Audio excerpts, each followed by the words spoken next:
Sharing details of the closed-door meeting which came off on Thursday, a ranking member on the committee, Gavin Sagboja, alleged that there is more to the tussle between the two entities than what is already in the public domain, and the minority will probe further. We asked, so in their opinion, is the terminal ready for McDan to operate, assuming all other things are okay? We were told emphatically, no. Has McDan got aircrafts that are ready to operate in terms of commercially? The answer is no, we haven't done anything. So then came the question as to how long would it take if he were to apply for air carrier certificate today. The Civil Aviation told us that by the nature of the application, it is the approval is not only a Ghana-based approval. ICAO or all other international organizations need to come in and to do that. Based on that, they feel that it could take anything up to 2 years. Since we couldn't get much information, the committee decided that we are not satisfied. So what we will do is that next week, we would go and visit the facility ourselves in the company of Ghana Civil Aviation and the Ghana Airport Company for them to tell us what are the lapses in what they've done so far.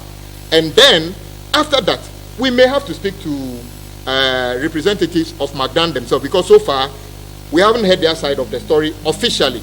After that, then the committee would make the relevant recommendations as to the way forward to be able to secure first the airport and make sure that our airport does not become an avenue for terrorism or illicit business and other things. On the floor of the House, the business statement captured that the e-levy bill will be withdrawn and relayed in the House by the Minister for Finance either on the 11th or 15th of February. But the minority laments that the uncertainty in the program of government regarding the bill is unacceptable. Here are Minority Chief Whip Muntaka Mubarak and Minority Leader Haruna Idrisu. If our colleagues from the majority want us to have certainty, if you are withdrawing, come and withdraw now and tell us that you come back with the business. Now we know that the business is not before the House, but so long as we leave it lingering, the Speaker, with using words like livelihood, unforeseen circumstances, for those of us in the minority, the only conclusion is that you are trying to lay ambush on us. Because you are not certain with the things that you are saying. If you are certain, come and withdraw. So that we all know that it's no longer before the House. And then when you are ready, you come and lay. Fundamentally, Mr. Speaker, bring us the bill and we engage. We have consistently informed you where we stand. We vote against it.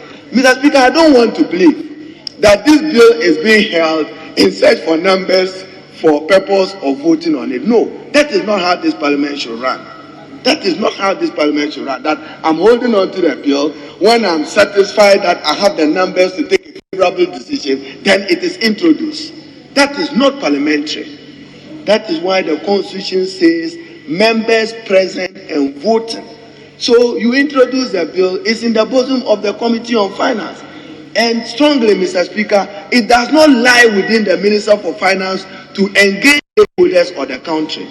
Our Committee on Finance is sleeping, and they must wake up to their responsibility as a responsible committee of Parliament, that they ought to be engaging the citizens and stakeholders of Ghana, and not the Minister for Finance. The Ministers for Roads and Transport and Food and Agriculture were on the floor to answer questions from MPs. In line with the agenda to pass the electronic transfer levy, the e-levy bill, which is currently before Parliament, we are told that the Minister for Finance, based on ongoing consultations, would withdraw and relay the bill either on the 11th of February or the 15th of February.